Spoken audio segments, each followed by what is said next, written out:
Good morning friends, আমি পুবালি। আশা করি আপনারা সবাই খুব ভালো আছেন, আমিও খুব ভালো আছি। তো দেখুন, আজকালকার দিনে একটা দারুণ জিনিস হচ্ছে যে প্রায় অনেক মানুষের মধ্যে একটা প্রবণতা দেখা দিয়েছে যে যার যেটুকু জায়গা আছে, সেটা ব্যালকনি হোক বা জানলা হোক বা ছাদ হোক, যেটুকু জায়গা আমরা পাচ্ছি আমরা কিন্তু গাছ বা করার চেষ্টা করছি। তো এটা আমাদের মতো যারা গাছপ্রেমী মানুষ আছেন তাদের কাছে তো সত্যিই খুব আনন্দের কথা, তাই না? কিন্তু ব্যাপার হচ্ছে অন্য, যে এই যে গাছ করার প্রবণতাটা আমাদের মধ্যে দেখা দিচ্ছে, এইটার কন্টিনিউশন কিন্তু খুব বেশি দিন থাকছে না। তার কারণ একটাই, যে আনন্দ নিয়ে বা উৎসাহিত হয়ে আমরা কাজটা করা শুরু করছি, এন্ড অফ দ্য ডেতে গিয়ে সেই রেজাল্টটা কিন্তু আমরা দেখতে পাচ্ছি না, এবং তার জন্য কি হচ্ছে, সেই উৎসাহটা কিন্তু আস্তে আস্তে আমাদের কমতে শুরু করছে। তো এর কারণ একটাই, দেখুন, আমার যেটা মনে হয় যে আমরা আজকাল ভীষণভাবে তো অ্যাডিক্টেড সোশ্যাল মিডিয়ার উপর, তাই না? তো এই যে ইউটিউব চ্যানেলগুলোই ধরুন, যে আমার মতো যারা আছেন তারা ভিডিও করছেন, প্রচুর লোক অনেক সুন্দর সুন্দর ভিডিও করছে, এবং তাতে অনেক সুন্দর সুন্দর গাছ, ফুল গাছ, ফল গাছ বা সবজি সব কিছু শেয়ার করছেন। তো এই জিনিসগুলো দেখে আমাদের মধ্যেও কিন্তু একটা প্রবণতা গ্রো করছে যে এরকম ধরনের একটা গাছ যদি আমি আমার কাছে রাখি তাহলে মন্দ কি, এরকম যদি এত সুন্দর, বিশেষ করে ফুল গাছ, দেখুন ফুল গাছটাই কিন্তু সবার আগে সবার কাছে একটা অ্যাট্রাকশনের বিষয় হয়ে দাঁড়ায়, তাই না? তো এবার প্রবলেমটা কেন হচ্ছে, কেন ইন্টারেস্টটা হারিয়ে যাচ্ছে, চলুন আজকে সেই সব বিষয় নিয়ে একটু আলোচনা করা যাক। চলুন, এক্ষেত্রে প্রথমেই আমি যে কথাটা বলবো, যে যারা নতুন বাগান করছেন তাদের সবার আগে যে বিষয়টা খেয়াল করতে হবে সেটা হচ্ছে যে দেখুন, একটা গাছ আমি দেখলাম, আমার পছন্দ হয়ে গেল, ব্যাস সেই গাছটা আমি নিয়ে এসে আমার বাড়িতে রাখলাম, এবং তার থেকে যেরকম রেজাল্ট দেখে আমি গাছটা পছন্দ করেছিলাম সেই রেজাল্টটা আশা করছি, এটা কিন্তু সম্ভব নয়। কারণ দেখুন, একটা গাছ প্রথমত আমরা নিয়ে এসে আমাদের যে ছাদ বাগান বা ব্যালকনি বাগানে রাখছি, দ্বিতীয়ত আমরা যে মিডিয়াতেই করি না কেন খুব কম জায়গার মধ্যে সেই গাছটাকে করতে হচ্ছে, এবং তার জন্য তার ঠিকমতো পরিচর্যা প্রয়োজন, এগুলো তো অবশ্যই আছে। তার সাথে সাথে যেটা আছে যে ধরুন, একটা গাছকে এক ধরনের অ্যাটমসফিয়ার দেওয়া দরকার, কিন্তু আমরা সেটা দিতে পারবো না, বা আমাদের সেটা দেওয়ার মতো পসিবিলিটি নেই, কিন্তু সেই গাছটা আমরা নিয়ে এসেছি, তাহলে তো সেই গাছের যে রেজাল্টটা আমরা পাবো ভেবেছিলাম সেটা পাওয়া সম্ভব না। খুব সহজভাবে বলতে গেলে এরকম, যে দেখুন, একটা গাছ যদি খুব সানলাইট পছন্দ করে, কিন্তু আমরা নিয়ে এসে সেই গাছটাকে এমন জায়গায় রাখছি, বা রাখতেই হবে, কিছু করার নেই, এই জায়গাটা ছাড়া আমাদের আর কোনো জায়গা নেই, তো সেখানে পর্যাপ্ত সানলাইট আসছে না, তো তাহলে সেক্ষেত্রে গাছটার কাছে যে রেজাল্টটা আমরা এক্সপেক্ট করছি সেটা কোনোভাবেই সম্ভব না। তো তার জন্য আমাদের কি করতে হবে, যে এই ইন্টারেস্টটা যেটা আমাদের মধ্যে গ্রো করছে এবং খুব ভালো একটা ইন্টারেস্ট, সেটাকে বাঁচিয়ে রাখতে গেলে, টিকিয়ে রাখতে গেলে আমাদেরকে গাছটা সম্পর্কে আগে জেনে নিতে হবে। এবং আজকাল ওই যে সোশ্যাল মিডিয়াতে যখন আমরা গাছ সম্পর্কে দেখে চুজ করতে পারছি, সেরকম গাছের নেচারটাও জানাটা কোনো ব্যাপার না যদি আমরা চাই। তো জাস্ট সেই সম্পর্কে একটু ধারণা নিয়ে তবেই সেই গাছটাকে কালেক্ট করুন। এটা তো গেল প্রথম ব্যাপার।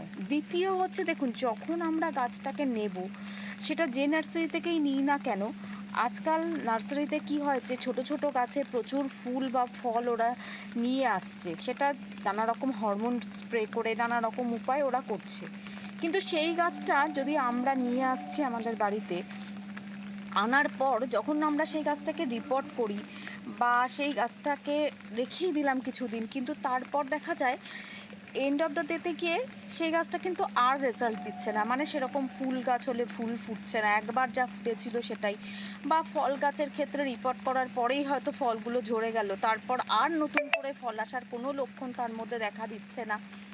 তো এইরকম নানা ধরনের প্রবলেম কিন্তু অ্যারাইজ করছে।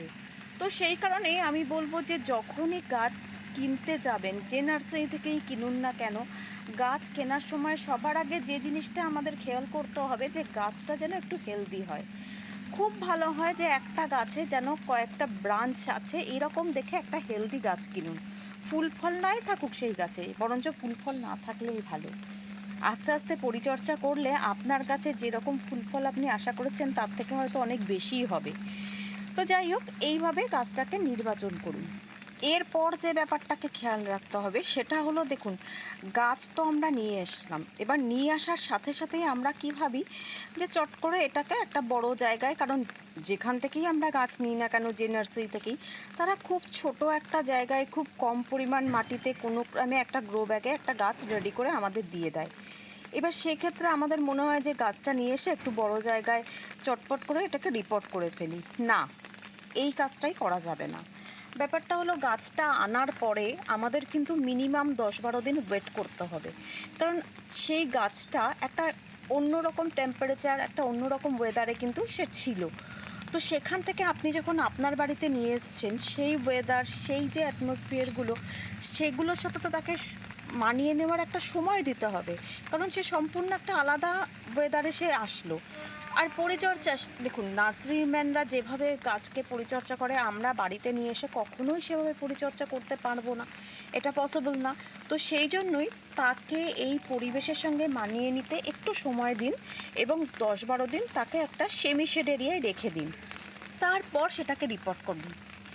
এবার বলি রিপোর্ট করার ব্যাপার। দেখুন, যারা নতুন বাগানি তাদেরকে বলবো যে যখন আপনারা রিপোর্ট করছেন, আপনাদের মধ্যে অনেকেরই একটা টেন্ডেন্সি গ্রো করে যে একটু বেশি করে খাবার দিয়ে দিই, এটা ওটা সেটা আমরা দেখছি, এটা দিলে ভালো হয়, ওটা দিলে ভালো হয়, তো চলুন সেগুলো করে মিক্স করে গাছে খাবারটা রেডি করে দিয়ে দিই, তাহলে গাছটা খুব তাড়াতাড়ি গ্রো করবে এবং খুব সুন্দর ফুল ফল হবে। না, একদমই ধারণাটা ঠিক না, এবং এই কারণেই কিন্তু গাছ প্রচণ্ডভাবে ক্ষতিগ্রস্ত হয়ে যাচ্ছে এবং অনেক সময় দেখা যাচ্ছে গাছগুলো কিন্তু কিছুদিনের মধ্যেই মারা যাচ্ছে। তো এক্ষেত্রে একটা সুন্দর সয়েল মিডিয়া রেডি করবেন। আমি আমার কালকের ভিডিওতেই বলেছিলাম, তো যাই হোক আজকে আবার একটু রিপিট করে দিই যে যারা নতুন বাগান করতে চাইছেন তাদের ক্ষেত্রে সয়েল মিডিয়াটা এরকমভাবে রেডি করুন যে 50% গার্ডেন সয়েল দিয়ে নিন। এই 50%-এর পর যে 50%টা পড়ে থাকছে, সেই 50%-এ 30% যে কোনো একটা কম্পোস্ট সার দিতে হবে। এবার সেক্ষেত্রে আপনারা ভার্মি কম্পোস্ট দিতে পারেন, অথবা 1 বছরের পুরনো বা 1 বছরের বেশি পুরনো গোবর সার দিতে পারেন, অথবা যদি পাতা পচা সার আপনাদের কাছে অ্যাভেলেবেল থাকে তাহলে সেটাও দিতে পারেন। অ্যাজ ইওর উইশ, যেটা আপনাদের কাছে থাকবে আপনারা 30% সেটা দিয়ে দিন। আর যে 20% পড়ে থাকলো তাতে 10% বাড়িঘর তৈরি করার বালি দিয়ে দেবেন, আর 10% দিয়ে দিন কোকোপিট। এইভাবে একটা সয়েল মিক্সচার রেডি করে নিয়ে সেটাতে গাছটাকে রিপোর্ট করুন। এই রিপোর্ট করলে কি হবে, হ্যাঁ হয়তো গাছটা একটু স্লোভাবে বাড়বে, মানে আস্তে আস্তে বড় হবে বা ফুল ফল দিতে একটু সময় নেবে, কিন্তু ওই যে কথায় বলে না, স্লো বাট স্টেডি, অনেকটা সেরকম ব্যাপার আর কি। গাছটা কিন্তু সুস্থ থাকবে এবং আস্তে আস্তে আপনাকে ঠিকঠাক রেজাল্টও দিতে শুরু করবে। তো এই সয়েল মিডিয়ায় গাছটা করার চেষ্টা করুন। এবার যেটা বলবো, যে এই যে গাছ আমরা রিপোর্ট করে দিই, তারপরেও আমরা কিন্তু অনেক সময় ভাবি যে এই তো রিপোর্ট করে দিয়েছি, বেশ কিছুদিন হয়ে গেল, তাহলে এবার খাবার তো দিতে হবে, খাবার না দিলে গাছ গ্রো করবে কি করে? কারণ সবাই বলছে যে গাছে খাবার দেওয়া জরুরি, ভালো ভালো খাবার না দিলে গাছ গ্রো করে না, এটা তো খুব সাধারণ নিয়ম। তো কী করলাম আমরা, যখনই মনে হলো কিছু একটু খাবার দিয়ে দিলাম। এক্ষেত্রে দেখুন, যদি জৈব খাবার দিচ্ছেন সেটাও যেমন ঠিক না, তার একটা টাইম পিরিয়ড আছে, তারপরে দিতে হবে। আর রাসায়নিক খাবার তো একদমই নয়, কারণ সেটা দিলে মানে লাভ তো কিছু হবেই না, উল্টে যে পরিমাণ ক্ষতি হবে। ওই যে প্রথমেই আমি বললাম যে আমাদের গাছগুলো খারাপ হয়ে যাচ্ছে দেখেই কিন্তু আস্তে আস্তে আমরা কিন্তু প্রথমে যে ইন্টারেস্ট, যে উৎসাহ উদ্দীপনায় গাছ করাটা শুরু করছি, আলটিমেটলি সেটা কিন্তু ধরে রাখতে পারছি না। তো এক্ষেত্রে কি করবেন, মিনিমাম 1 মাস ওয়েট করুন। যে সয়েল মিডিয়াতে আপনি গাছ বসিয়েছেন তাতে যে পরিমাণ খাবার আপনি দিয়েছেন, তাতে 1 মাসের জন্য যথেষ্ট। এবার 1 মাস পর নিজেই গাছটাকে দেখে বুঝতে পারবেন যে গাছটা আস্তে আস্তে স্টেবল হতে শুরু করেছে, মানে গাছের কচি পাতা গজাচ্ছে, গাছটা আস্তে আস্তে সুন্দরভাবে শেপ নিতে শুরু করছে। তো এই জিনিসটা আপনি নিজেই বুঝতে পারবেন প্রতিদিন যদি গাছটাকে ভালো করে নোটিস করেন। তো তারপরে গাছটাকে খাবার দেবেন। তো সেক্ষেত্রেও আমি বলবো যে যারা নতুন বাগান করছেন, আহামরি করে খাবার দেওয়ার কোনো দরকার নেই। যদি ভার্মি কম্পোস্ট জোগাড় করতে পারেন আপনাদের কোনো বিশ্বস্ত দোকান, মানে আজকাল দেখুন যে কোনো সার বীজের দোকানেই কিন্তু ভার্মি কম্পোস্টটা অ্যাভেলেবেল থাকে, অথবা দেখুন যে নার্সারি থেকে আপনি গাছ নিচ্ছেন সেই নার্সারিতেও কিন্তু ভার্মি কম্পোস্ট অ্যাভেলেবেল থাকে। তো সেরকম একটা বিশ্বস্ত জায়গা থেকে এটা কালেক্ট করুন। আমি পার্সোনালি অনলাইন থেকে কিনে খুবই ঠকে গেছি বলে আমি বলবো যে মানে অনলাইনে কেনাটা অ্যাভয়েড করাই ভালো। তো যাই হোক, ভার্মি কম্পোস্ট নিয়ে নিন এবং ধরুন 12 ইঞ্চি টবে কোনো একটা গাছ লাগিয়েছেন, জাস্ট এক মুঠো ভার্মি কম্পোস্ট নিয়ে চারিদিক থেকে ছড়িয়ে দিন। কোনো রকম খোঁড়াখুড়ি এদিক সেদিক করার কিচ্ছু দরকার নেই। মাসে একবার করে যদি শুধু এই খাবারটাই দেন তাহলেই যথেষ্ট গাছকে সুন্দর করে বাঁচিয়ে রাখার জন্য এবং একটা সুন্দর রেজাল্ট পাওয়ার জন্য।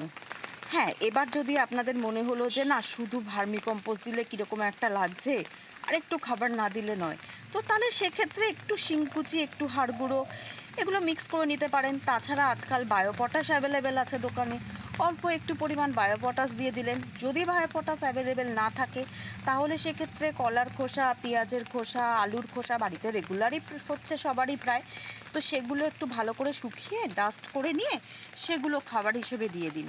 ব্যাস যথেষ্ট একটা গাছকে সুন্দর করে বাঁচিয়ে রাখার জন্য।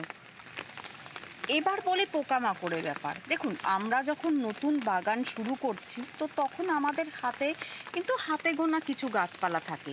তো সেক্ষেত্রে আমাদের কাজ এটাই হয় যে মোটামুটি ধরুন যারা যে কোনো জব করছেন বা যে কোনো কাজই করুন না কেন, বাড়িতে না থাকলে বাড়ি ফিরে এসেই যে গাছটা আমরা নিয়ে এসেছি চট করে গিয়ে আগে সেই গাছটাকেই দেখি, গাছটা কতটা কি হলো, কীরকম কি হচ্ছে, ফুল আসলো কিনা, কুড়ি হচ্ছে কিনা।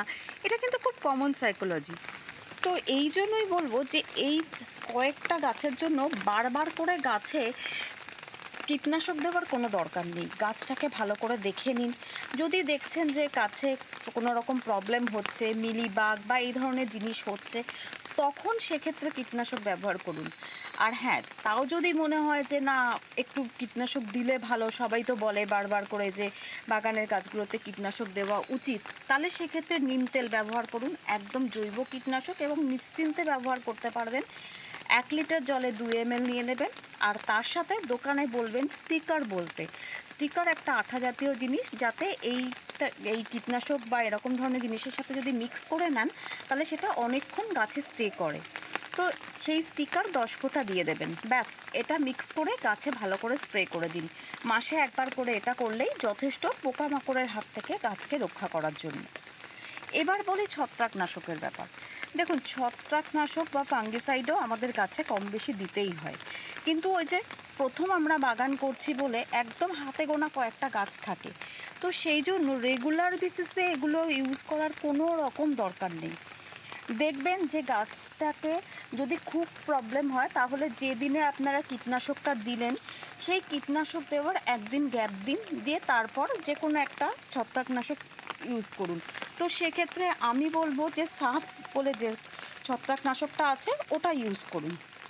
মোটামুটি 1 লিটার জলে একদম মাপ করে 1 গ্রাম দেবেন আর এর সাথেও 10 ফোঁটা স্টিকার অ্যাড করবেন, করে পড়ন্ত বিকেলে সমস্ত গাছে খুব ভালো করে স্প্রে করে দিন। ব্যাস, এইটুকু পরিচর্যা যদি আপনারা করতে পারেন তাহলে গাছও যেমন সুন্দর হবে এবং যে রেজাল্টের আশায় আপনারা গাছটা নিয়ে এসছেন একদম সেই ধরনের রেজাল্টই কিন্তু আপনারা পেতে পারবেন বা পাবেন।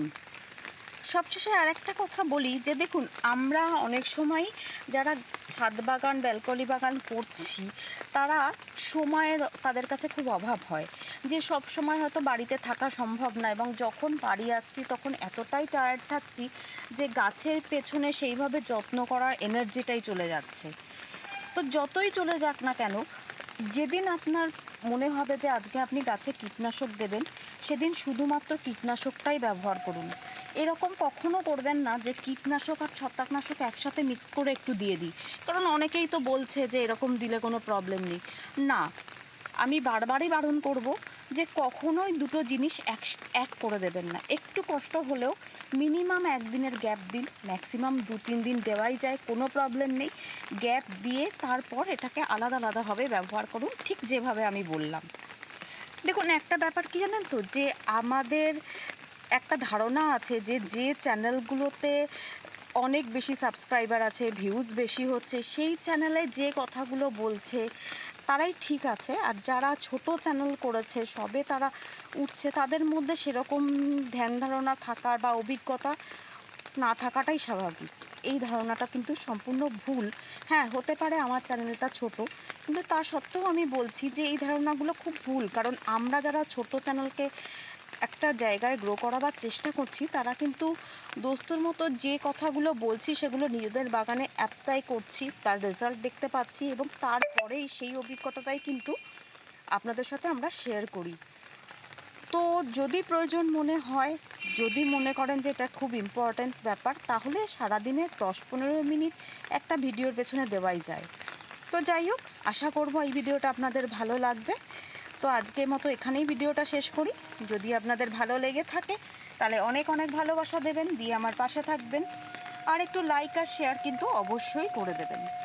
আর যারা আমার নতুন বন্ধু আছো বা আছেন, তাদেরও যদি ভিডিওটা ভালো লাগে, যদি ইনফরমেটিভ মনে হয়, তাহলে প্লিজ চ্যানেলটা সাবস্ক্রাইব করে বেল আইকনটা প্রেস করে দিও। আবার খুব শীঘ্রই দেখা হচ্ছে একটা নতুন ভিডিওর সাথে। আজকের মতো তাহলে বিদায়, টাটা।